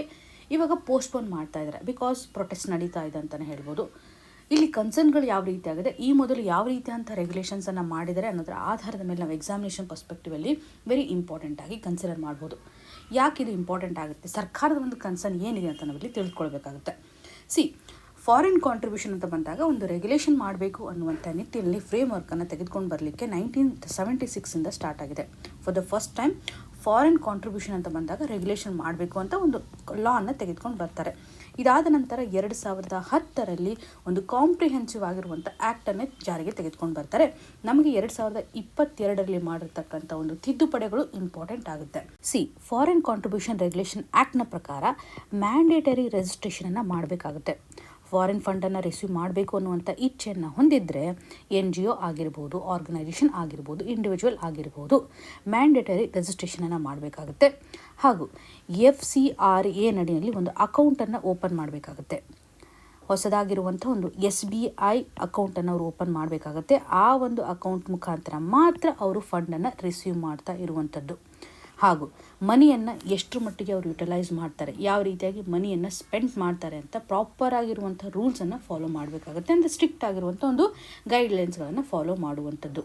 ಅಂದರೆ ಮನಿಯನ್ನು ಡೈವರ್ಷನ್ ಮಾಡಬಾರ್ದು. ಯಾವೊಂದು ಪರ್ಪಸ್ಗೋಸ್ಕರ ಅವರು ರಿಸೀವ್ ಮಾಡಿರ್ತಾರಲ್ಲ ಅದೇ ಪರ್ಪಸ್ಗೋಸ್ಕರ ಮನಿಯನ್ನು ಅಲೋಕೇಟ್ ಮಾಡಬೇಕು ಅನ್ನುವಂಥದ್ದು. ಒಂದು ವೇಳೆ ರೂಲ್ಸ್ ಆ್ಯಂಡ್ ರೆಗ್ಯುಲೇಷನನ್ನು ವಯಲೇಷನ್ ಮಾಡಿದ್ದೇ ಆದರೆ ಅವರ ಒಂದು ರಿಜಿಸ್ಟ್ರೇಷನ್ ಆಟೋಮೆಟಿಕ್ಲಿ ಕ್ಯಾನ್ಸಲ್ ಆಗುತ್ತೆ, ಸಸ್ಪೆನ್ಷನ್ ಆಗೋದನ್ನು ಕಾಣ್ತಾ ಇದ್ದೇವೆ. ಗೌರ್ಮೆಂಟ್ಗೆ ಒಂದು ಅಥಾರಿಟಿನೇ ಇಲ್ಲಿ ಕೊಡ್ತಾ ಇದ್ದಾರೆ. 2020ರಲ್ಲಿ ಆ್ಯಕ್ಚುಲಿ ಸ್ಟ್ರಿಕ್ಟ್ ಆಗಿರ್ತಕ್ಕಂಥ ರೂಲ್ಸ್ಗಳನ್ನು ತೆಗೆದುಕೊಂಡು ಬಂದಿದ್ದಾರೆ ಅಂತ ಹೇಳ್ಬೋದು. ಇವಾಗ ಒಂದು NGO ಇರುತ್ತೆ ಅಂದ್ಕೊಳ್ಳಿ, ಇದು ಫಾರಿನ್ ಫಂಡನ್ನು ರಿಸೀವ್ ಮಾಡ್ತಾ ಇದೆ ಅಂತ ಅಂದ್ಕೊಳ್ಳಿ. ಇವರು ರಿಸೀವ್ ಮಾಡ್ತಾ ಇರತಕ್ಕಂಥ ಫಂಡನ್ನು ಬೇರೆ ಒಂದು NGOಗೆ ಟ್ರಾನ್ಸ್ಫರ್ ಮಾಡುವಂತಿಲ್ಲ. ಸಬ್ ಗ್ರ್ಯಾಂಟಿಂಗ್ ಬ್ಯಾನ್ ಮಾಡ್ತಾರೆ 2020ರ ಅಮೆಂಡ್ಮೆಂಟ್ ನಡಿನಲ್ಲಿ. ಜೊತೆಗೆ ಆಡಳಿತಾತ್ಮಕವಾಗಿರುವಂಥ ಖರ್ಚುಗಳ ಮೇಲೆ ಲಿಮಿಟೇಷನ್ಸನ್ನು ಹಾಕ್ತಾರೆ. ಈ ಮೊದಲು 50% ಎಕ್ಸ್ಪೆನ್ಸಸ್ಸನ್ನು ಮಾಡ್ಬೋದು ಅಂತ ಇರುತ್ತೆ, 20%ಗೆ ರಿಡಕ್ಷನನ್ನು ಮಾಡ್ತಾರೆ. ಹಾಗೂ ಫಾರಿನ್ ಕಾಂಟ್ರಿಬ್ಯೂಷನ್ ರಿಸೀವ್ ಮಾಡ್ತಕ್ಕಂತಹ ಎಂಟಿಟೀಸ್ಗಳು SBI ಡೆಲ್ಲಿ ಅಕೌಂಟನ್ನು ಹೊಂದಬೇಕು. ಇಲ್ಲಿ ಸೆಂಟ್ರಲೈಸ್ಡ್ ಬ್ಯಾಂಕಿಂಗನ್ನು ತೆಗೆದುಕೊಂಡು ಬಂದಿದ್ದಾರೆ ಅಂತ ಹೇಳ್ಬೋದು. ಸರ್ಕಾರ ಇನ್ನೂ ಹೆಚ್ಚಿನ ಪ್ರಮಾಣದಲ್ಲಿ ಕಂಟ್ರೋಲ್ ಮಾಡಬೇಕು ಅನ್ನುವಂತಹ ನಿಟ್ಟಿನಲ್ಲಿ ಆಧಾರ್ ಐಡೆಂಟಿಫಿಕೇಷನನ್ನು ಸಹ ಇಲ್ಲಿ ಮ್ಯಾಂಡೇಟರಿ ಮಾಡಿದ್ದಾರೆ. ಇಲ್ಲಿರುವಂಥ ಕ್ರಿಟಿಕ್ಸ್ ಅಂತಂದರೆ ಮೋರ್ ಸೆಂಟ್ರಲೈಸೇಷನ್ ಇದೆ, ಮೋರ್ ರೆಸ್ಟ್ರಿಕ್ಷನ್ ಇದೆ ಅನ್ನುವಂಥದ್ದನ್ನು ಗಮನಿಸ್ಬೋದು. ಹೊಸದಾಗಿ ಇವಾಗ ಮಾಡ್ತಾ ಇರುವಂಥ ಒಂದು ಪ್ರಪೋಸಲ್ ಏನಿತ್ತು ಅಂದರೆ NGOಸ್ಗಳು ಫಂಡನ್ನು ಯಾವ ರೀತಿಯಾಗಿ ಯೂಸ್ ಮಾಡ್ತಾ ಇದ್ದಾರಲ್ಲ ಈ ಒಂದು ಹಂತದಲ್ಲಿ ಒಂದು ಡೆಸಿಗ್ನೇಟೆಡ್ ಅಥಾರಿಟಿ ಎಲ್ಲವನ್ನ ಮಾನಿಟರ್ ಮಾಡಬೇಕು ಅಂತ. ಕಂಪ್ಲೀಟಾಗಿ ಒಂದು ಫಂಡ್ಸ್ಗೆ ಸಂಬಂಧಪಟ್ಟಂತೆ ರಿಸೀವ್ ಮಾಡೋದಾಗಲಿ, ಯಾವ ರೀತಿಯಾಗಿ ಲೈಸೆನ್ಸ್ಗಳನ್ನು ಕ್ಯಾನ್ಸಲೇಷನ್ ಮಾಡಬೇಕು, ಇವೆಲ್ಲವನ್ನು ನಿಗಾ ವಹಿಸಲಿಕ್ಕೆ ಅಥಾರಿಟಿಯನ್ನು ಸೆಟಪ್ ಮಾಡಬೇಕು ಅನ್ನುವಂಥ ನಿಟ್ಟಿನಲ್ಲಿ. ಆದರೆ ಮೇಜರ್ ಕನ್ಸರ್ನ್ ಏನಿದೆ ಅಂತಂದರೆ ನಾನ್ ಗೌರ್ಮೆಂಟ್ ಆರ್ಗನೈಸೇಷನ್ ವಾಚ್ ಡಾಗ್ ಆಗಿ ಆ್ಯಕ್ಟ್ ಮಾಡ್ತಾ ಇದ್ದಾವೆ, ಸರ್ವಿಸ್ ಪ್ರೊವೈಡರ್ ಆಗಿ ಆ್ಯಕ್ಟ್ ಮಾಡ್ತಾ ಇದ್ದಾವೆ. ಎಕ್ಸೆಸಿವ್ ಆಗಿ ನಾವು ಅವುಗಳನ್ನು ಕಂಟ್ರೋಲ್ ಮಾಡೋದ್ರಿಂದ ನಮ್ಮ ಒಂದು ಡೆಮೋಕ್ರೆಟಿಕ್ ಫ್ರೇಮ್ವರ್ಕ್ ಇನ್ನೂ ವೀಕ್ ಆಗ್ತಾ ಹೋಗುತ್ತೆ ಅಂತ ಹೇಳ್ಬೋದು ಅಲ್ವಾ. ಮೈನಾರಿಟಿ ರೈಟ್ಸ್ಗಳ ಕನ್ಸರ್ನನ್ನು ಸಹ ನಾವಿಲ್ಲಿ ಕನೆಕ್ಟ್ ಮಾಡ್ಬೋದು. ಸೆಲೆಕ್ಟಿವ್ ಆಗಿ ಟಾರ್ಗೆಟ್ ಮಾಡ್ತಾ ಇದ್ದಾರಾ ಅನ್ನುವಂಥ ಪ್ರಶ್ನೆನೂ ಸಹ ಇಲ್ಲಿ ಉದ್ಭವ ಆಗ್ತಾ ಇದೆ. ಫೆಡರಲ್ ಕನ್ಸರ್ನ್ ಅಂತ ಬಂದಾಗ NGOಸ್ಗಳು ಜನರಲಿ ಒಂದು ಸ್ಟೇಟ್ನ ರೆಗ್ಯುಲೇಷನ್ ಅಡಿಯಲ್ಲಿ ಕಂಡು ಬರ್ತಾ ಇದ್ದಾವೆ. ಇವಾಗ ಸೆಂಟ್ರಲೈಸೇಷನ್ ಹೆಚ್ಚಾಗ್ತಾ ಇರೋದ್ರಿಂದ ಫೆಡರಲ್ ಕನ್ಸರ್ನನ್ನು ಸಹ ಇಲ್ಲಿ ಗಮನ ಹರಿಸ್ಬೋದು. ಇಲ್ಲಿ ಏನಿದೆ ಅಂದರೆ ಸರ್ಕಾರದ ಒಂದು ಡಿಬೇಟ್ ಟ್ರಾನ್ಸ್ಪರೆನ್ಸಿಯನ್ನು ನಾವು ಎನ್ಶೋರ್ ಮಾಡಬೇಕು ಅಂತ ಮುಂದಾಗ್ತಾ ಇದ್ದೇವೆ ಅಂತ ಸರ್ಕಾರ ಹೇಳ್ತಾ ಇದೆ. ಆದರೆ ಇನ್ನೊಂದೆಡೆ ಕಂಟ್ರೋಲ್ಗೆ ಸಂಬಂಧಪಟ್ಟಂತಹ ಡಿಬೇಟನ್ನು ಕಾಣ್ತಾ ಇದ್ದೀವಿ. ಇದೊಂದು ಹರಾಸ್ಮೆಂಟನ್ನು ಕ್ರಿಯೇಟ್ ಮಾಡ್ಬೋದು, ಚಿಲ್ಲಿಂಗ್ ಎಫೆಕ್ಟನ್ನು ಕ್ರಿಯೇಟ್ ಮಾಡ್ತಕ್ಕಂಥ ಸಾಧ್ಯತೆ ಇದೆ. ಇಲ್ಲಿ ಅಪೋಸಿಷನ್ ಸ್ಟ್ರಾಂಗ್ ಆಗಿ ಈ ಒಂದು ಇಶ್ಯೂಗೆ ಸಂಬಂಧಿಸಿದಂಥ ಕನ್ಸರ್ನನ್ನು ವ್ಯಕ್ತಪಡಿಸ್ತಾ ಇರೋದ್ರಿಂದ ಸ್ವಲ್ಪ ಸರ್ಕಾರ ಇದನ್ನು ಪೋಸ್ಟ್ಪೋನ್ ಮಾಡಿದೆ ಅಂತ ಹೇಳ್ಬೋದು. ಸರ್ಕಾರದ ಒಂದು ಪಾಯಿಂಟ್ ಆಫ್ ವ್ಯೂ ಯಾವ ರೀತಿಯಾಗಿದೆ ಹಾಗೂ ಈ ಮೊದಲಿರುವಂತಹ ಲಾಗಳಲ್ಲಿ ಇಂಪಾರ್ಟೆಂಟ್ ಪ್ರೊವಿಷನ್ಸ್ಗಳು ಏನಿದಾವೆ ಅನ್ನೋದು ಕನೆಕ್ಟ್ ಮಾಡೋದು ಇಲ್ಲಿ ವೆರಿ ವೆರಿ ಇಂಪಾರ್ಟೆಂಟ್. ಇನ್ನು ಮುಂದಿನದಾಗಿ NSCNK seeks religious conversion, Arunachal government tells UAPA tribunal. ಈ ಒಂದು ಇಶ್ಯೂ ನಮಗೆ GS ಪೇಪರ್ 2 ನಡೆಯಲ್ಲಿ ಗವರ್ನೆನ್ಸ್ಗೆ ಸಂಬಂಧಪಟ್ಟಂತೆ, GS ಪೇಪರ್ 3 ನಡೆಯಲ್ಲಿ ಇಂಟರ್ನಲ್ ಸೆಕ್ಯೂರಿಟಿ ಆಸ್ಪೆಕ್ಟ್ನ ಆಧಾರದ ಮೇಲೆ ಕನೆಕ್ಟ್ ಆಗುವಂಥದ್ದು. ನಾರ್ತ್ ಈಸ್ಟರ್ನ್ ರೀಜನಲ್ಲಿ ಇರ್ತಕ್ಕಂಥ ಒಂದು ಇನ್ಸರ್ಜೆಂಟ್ ಗ್ರೂಪನ್ನು ನೋಡಿದಾಗ ಇನ್ಸರ್ಜೆಂಟ್ ಗ್ರೂಪ್ ಮಾಡ್ತಾ ಇರುವಂಥ ಒಂದು ಆ್ಯಕ್ಟಿವಿಟಿಯ ಆಧಾರದ ಮೇಲೆ ಅರುಣಾಚಲ್ ಪ್ರದೇಶ್ ಇವತ್ತು ಅನ್ಲಾಫುಲ್ ಆ್ಯಕ್ಟಿವಿಟೀಸ್ ಆ್ಯಕ್ಟಲ್ಲಿರ್ತಕ್ಕಂಥ ಒಂದು ಟ್ರಿಬ್ಯುನಲ್ಗೆ ರಿಪೋರ್ಟನ್ನು ಕೊಡ್ತಾ ಇದೆ. ಅರುಣಾಚಲ್ ಸರ್ಕಾರ ಹೇಳ್ತಾ ಇದೆ, national socialist council of Nagaland Khaplang insurgent group religious ಕನ್ವರ್ಷನನ್ನು ಪ್ರಮೋಟ್ ಮಾಡ್ತಾ ಇದೆ. ಎಲ್ಲರೂ ಸಹ ಫೋರ್ಸ್ಫುಲ್ಲಾಗಿ ಕ್ರಿಶ್ಚಿಯಾನಿಟಿಗೆ ಕನ್ವರ್ಟ್ ಆಗಬೇಕು ಅನ್ನುವಂಥ ನಿಟ್ಟಿನಲ್ಲಿ. ಬಿಕಾಸ್ ಈ ಒಂದು ಇನ್ಸರ್ಜೆಂಟ್ ಗ್ರೂಪ್ ಹೋಮೋಜಿನಿಯಸ್ ನಾಗಾ ಸೊಸೈಟಿಯನ್ನು ಬಿಲ್ಡ್ ಮಾಡಬೇಕು ಅನ್ನುವಂಥ ಇಚ್ಛೆಯನ್ನು ಹೊಂದಿದೆ. ನಾಗಾ ಟ್ರೈಬ್ಸ್ಗಳ ಯೂನಿಫಿಕೇಷನ್ಗೆ ಎಫರ್ಟ್ಸನ್ನು ಹಾಕ್ತಾ ಇರುವಂಥ ಈ ಒಂದು ಇನ್ಸರ್ಜೆಂಟ್ ಗ್ರೂಪ್ ಗ್ರೇಟರ್ ನಾಗಾಲಿಸಮನ್ನು ಕ್ರಿಯೇಟ್ ಮಾಡಬೇಕು ಅನ್ನುವಂಥ ಒಂದು ಇಚ್ಛೆಯನ್ನು ಹೊಂದಿದೆ. ಅದರಲ್ಲೂ ಮಯನ್ಮಾರ್ ರೀಜನ್ ನಡಿನಲ್ಲಿ ನಾಗಾ ಇನ್ಹ್ಯಾಬಿಟೆಡ್ ಪೀಪಲ್ಗಳು ಇದ್ದಾರೆ. ಆ್ಯಕ್ಚುಲಿ ಈ ಒಂದು ಇನ್ಸರ್ಜೆಂಟ್ ಗ್ರೂಪ್ ಫಾರ್ಮ್ ಆಗಿರುವಂಥದ್ದು 1990ನಲ್ಲಿ.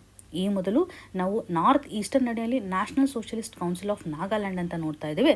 ಇದು ಸ್ಪ್ಲಿಟ್ ಆಗುತ್ತೆ. ಸ್ಪ್ಲಿಟ್ ಆದ ಮೇಲೆ ಕೆಪಲಾಂಗ್ ಅವರ ಒಂದು ನೇತೃತ್ವದ ಅಡಿನಲ್ಲಿ ಒಂದು ಹೊಸ ಬ್ರಾಂಚನ್ನು ಕಾಣ್ತಾ ಇರುವಂಥದ್ದು. ಸ್ಪೆಸಿಫಿಕಲಿ ನಾಗಾ ಟ್ರೈಬ್ಸ್ಗಳಿಗೆ ಸಂಬಂಧಪಟ್ಟಂಥ ಒಂದು ಯೂನಿಫಿಕೇಷನ್ನ ಎನ್ಶೋರ್ ಮಾಡಬೇಕು ಅನ್ನುವಂಥ ನಿಟ್ಟಿನಲ್ಲಿ ಇವರು ಒಂದು ರಿಲಿಜಿಯಸ್ ಕನ್ವರ್ಷನನ್ನು ಮಾಡ್ತಾ ಇದ್ದಾರೆ. ಕ್ರಿಶ್ಚಿಯಾನಿಟಿಗೆ ಮತಾಂತರ ಆಗಿ ಅನ್ನುವಂಥ ಫೋರ್ಸನ್ನು ಮಾಡ್ತಾ ಇದ್ದಾರೆ. ಈ ಮೊದಲು ಕೂಡ ಬ್ಯಾನ್ ಮಾಡಿದ್ರು. ಇವಾಗ ಸರ್ಕಾರ ಅಗೇನ್ ಒಂದು ಟ್ರಿಬ್ಯುನಲ್ಗೆ ಸಿಗ್ನಲನ್ನು ಕೊಡ್ತಾ ಇದೆ ಯಾವ ರೀತಿಯಂಥ ಆ್ಯಕ್ಟಿವಿಟೀಸ್ಗಳನ್ನು ಈ ಒಂದು ಇನ್ಸರ್ಜೆಂಟ್ ಗ್ರೂಪ್ಗಳು ಮಾಡ್ತಾ ಇದ್ದಾವೆ ಅಂತ. ಅಗೇನ್ ಈ ಒಂದು ಬ್ಯಾನ್ ಕಂಟಿನ್ಯೂ ಆಗುವಂಥ ಸಾಧ್ಯತೆ ಇದೆ. ಅನ್ಲಾಫುಲ್ ಆ್ಯಕ್ಟಿವಿಟೀಸ್ ಆ್ಯಕ್ಟ್ 1967 ನಡಿನಲ್ಲಿ ಈ ಒಂದು ಗ್ರೂಪನ್ನು ಬ್ಯಾನ್ ಮಾಡೋದಾಗಿ ಗಮನ ಹರಿಸ್ಬೋದು. ಇಂಟೆನ್ಷನ್ ಯಾವ ರೀತಿ ಆಗಿದೆ ಎಕ್ಸಾಮಲ್ಲಿ ಕೇಳುವಂಥ ಸಾಧ್ಯತೆ ಇದೆ. ಯಾಕೆ ಬ್ಯಾನ್ ಮಾಡಿದ್ದಾರೆ ಅಂತಂದರೆ ಈ ಒಂದು ಗ್ರೂಪ್ ಏನು ಮಾಡ್ತಾ ಇದೆ, ವೈಲೆಂಟ್ ಆ್ಯಕ್ಟಿವಿಟೀಸ್ಗಳನ್ನು ಕಂಡಕ್ಟ್ ಮಾಡಿರುವಂಥ ಎಕ್ಸಾಂಪಲನ್ನು ಕಾಣ್ಬೋದು. 2015ರಲ್ಲಿ ಮಣಿಪುರದಲ್ಲಿ ಒಂದು ವೈಲೆಂಟ್ ಆ್ಯಕ್ಟಿವಿಟಿಯನ್ನು ಕಂಡಕ್ಟ್ ಮಾಡೋದ್ರ ಮುಖಾಂತರ ಸಾಕಷ್ಟು ಸೋಲ್ಜರ್ಸ್ಗಳ ಡೆತ್ ಆಗಿರೋದನ್ನು ಕಾಣ್ತಾ ಇದ್ದಾವೆ. ಹಾಗೂ ಆ್ಯಂಟಿ ನ್ಯಾಷನಲ್ ಆ್ಯಕ್ಟಿವಿಟೀಸ್ಗಳನ್ನು ಪ್ರಮೋಟ್ ಮಾಡ್ತಾ ಇದ್ದಾರೆ ಅಂತ ಹೇಳ್ಬೋದು. ಇಂಡಿಯಾ ಮಯನ್ಮಾರ್ ಕ್ರಾಸ್ ಬಾರ್ಡರ್ ಆಪರೇಷನ್ಸ್ಗಳನ್ನು ಕಂಡಕ್ಟ್ ಮಾಡ್ತಾ ಇದ್ದಾರೆ ಅನ್ಬೋದು. ಗವರ್ನೆನ್ಸ್ ನಡಿಯಲ್ಲೂ ಒಂದು ಇಂಟರ್ಫಿಯರೆನ್ಸನ್ನು ಕ್ರಿಯೇಟ್ ಮಾಡ್ತಾ ಇದ್ದಾರೆ. ಆಡಳಿತಾತ್ಮಕವಾಗಿಯೂ ಸಹ ಒಂದು ತೊಂದರೆಯನ್ನು ಕ್ರಿಯೇಟ್ ಮಾಡ್ತಾ ಇರುವಂಥ ಇನ್ಸರ್ಜೆಂಟ್ ಗ್ರೂಪ್ ಆಗಿದೆ ಅಂತ ಹೇಳ್ಬೋದು. ಡ್ರಗ್ ಟ್ರಾಫಿಕಿಂಗನ್ನು ಪ್ರಮೋಟ್ ಮಾಡೋದಾಗಿರ್ಬೋದು, ಕಿಡ್ನ್ಯಾಪಿಂಗ್ ಮಾಡೋದಾಗಿರ್ಬೋದು, ಎಕ್ಸ್ಟಾರ್ಷನ್ಗೂ ಸಹ ಪ್ರಮೋಟ್ ಮಾಡ್ತಾ ಇರುವಂಥ ಇನ್ಸರ್ಜೆಂಟ್ ಗ್ರೂಪ್ ಆಗಿದೆ ಅಂತ ಗಮನಿಸ್ಬೋದು. ಸೊ ಈ ಒಂದು ಗ್ರೂಪ್ ಯಾವ ಏರಿಯಾದಲ್ಲಿ ಆಪರೇಟ್ ಆಗ್ತಾ ಇದೆ, ಅರುಣಾಚಲ್ ಪ್ರದೇಶ್, ನಾಗಾಲ್ಯಾಂಡ್, ಮಣಿಪುರ್, ಮಯನ್ಮಾರ್ ಏರಿಯಾದಲ್ಲೂ ಸಹ ಆಕ್ಟಿವ್ ಆಗಿರೋದನ್ನು ಗಮನಿಸ್ತಾ ಇದ್ವಿ. ಇವಾಗ ಸರ್ಕಾರ ಒಂದು ಕ್ಲೇಮನ್ನು ಮಾಡ್ತಾ ಇದೆ. ಫೋರ್ಸ್ ಕನ್ವರ್ಷನನ್ನು ಈ ಒಂದು ಇನ್ಸರ್ಜೆಂಟ್ ಗ್ರೂಪ್ ಮಾಡ್ತಾ ಇದೆ. ಅದರಲ್ಲೂ ನಾರ್ತ್ ಈಸ್ಟ್ ರೀಜನ್ ನಡಿನಲ್ಲಿ ಸಾಕಷ್ಟು ಎತ್ನಿಕ್ ಹಾಗೂ ರಿಲಿಜಿಯಸ್ ಡೈವರ್ಸಿಟಿಯನ್ನು ಕಾಣ್ತೇವೆ. ಈ ಒಂದು ಇನ್ಸರ್ಜೆಂಟ್ ಗ್ರೂಪ್ ನಾಗಾಗಳ ಯೂನಿಫಿಕೇಷನ್ಗೋಸ್ಕರ ಫೈಟ್ ಮಾಡ್ತಾ ಇರೋದ್ರಿಂದ ಫೋರ್ಸ್ಫುಲ್ಲಾಗಿ ಕನ್ವರ್ಷನ್ ನಡೆಯಲ್ಲಿ ಇನ್ವಾಲ್ವ್ ಆಗ್ತಾ ಇದ್ದಾರೆ. ಸೋಷಿಯಲ್ ಹಾರ್ಮನಿಯನ್ನು ಡಿಸ್ಟರ್ಬ್ ಮಾಡ್ತಾ ಇದೆ. ಸೆಕ್ಯೂರಿಟಿಯನ್ನು ಸಹ ಇಲ್ಲಿ ಡಿಸ್ಟರ್ಬ್ ಮಾಡ್ತಾ ಇದೆ ಅಂತ ಗಮನಿಸ್ಬೋದು. ಇಂಟರ್ನಲ್ ಸೆಕ್ಯೂರಿಟಿ ಆಧಾರದ ಮೇಲೆ ಈ ಒಂದು ಇಶ್ಯೂ ನಮಗೆ ಇಂಪಾರ್ಟೆಂಟ್ ಆಗುತ್ತೆ. ಇವತ್ತಿನ question of the day section ಅಡಿಯಲ್ಲಿ ಕನ್ಸಿಡರ್ ದ ಫಾಲೋಯಿಂಗ್ ಸ್ಟೇಟ್ಮೆಂಟ್ಸ್. ಮೊದಲ ಆಪ್ಷನ್ ಅಡಿಯಲ್ಲಿ right to vote is a fundamental right under article 19 ಅಂತ ಮೆನ್ಷನ್ ಮಾಡಿದ್ದಾರೆ. Right to vote can be restricted by law. Option 3 non citizens can vote in Indian elections. ಈ 3 option ಅಡಿಯಲ್ಲಿ ಸರಿಯಾದಂತಹ ಉತ್ತರವನ್ನು choose ಮಾಡಿ ಕಮೆಂಟಲ್ಲಿ ಮೆನ್ಷನ್ ಮಾಡಿ. ನಿಮ್ಗೆ ಏನೇ ಕನ್ಸರ್ನ್ ಇದ್ದರೂ ಕೂಡ ಕಮೆಂಟ್ನ ಮುಖಾಂತರ ನಮಗೆ ತಿಳಿಸಿಕೊಡಿ ಅಂತ ಹೇಳ್ತಾ ಆಲ್ ದ ವೆರಿ ಬೆಸ್ಟ್. ಧನ್ಯವಾದಗಳು.